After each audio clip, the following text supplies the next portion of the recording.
You know who else is a perpetual winner? This podcast, because we're going into our next story, and this is from AP News, and it states that as DEI policies come under legal attack, philanthropic donors consider how to adapt. So there's been a pushback, George, of DEI as a concept, DEI policies, particularly underscored by debates that stemmed from debates about DEI on college campuses, but also in corporate America. And this story says that philanthropic donors are gearing up for a legal tussle as diversity, equity, and inclusion initiatives come under fire, with lawsuits challenging programs like grants for Black women entrepreneurs. Foundations are responding by providing legal support, while some are subtly changing their language to avoid controversy. So despite the challenges, major players like MacArthur Foundation remain committed to supporting DEI efforts, viewing philanthropy as the last stand for independent action in society. But George, this is kind of an interesting one.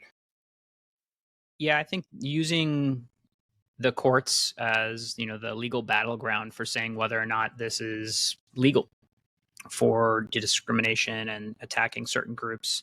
There are foundations, there are nonprofits actually on both sides of this, both leading the charge on some of these lawsuits and then also offering to defend people that are coming under these lawsuits. So it'll be up to the courts in some cases of saying like, oh no, you can't have an investment fund that only invests in Black women.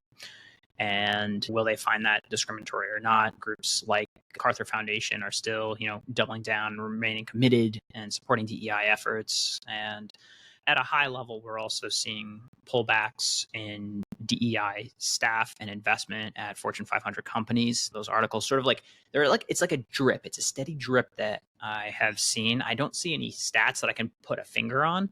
What is interesting though is I was looking at Google Trends, and we're still at a relatively high general interest for DEI as a search term and a concept. And so I can't tell if that's because of interest or infamy for where we are in the cycle, but it hasn't decreased in terms of public interest and exploration. Yeah, George, I think that's a sound analysis.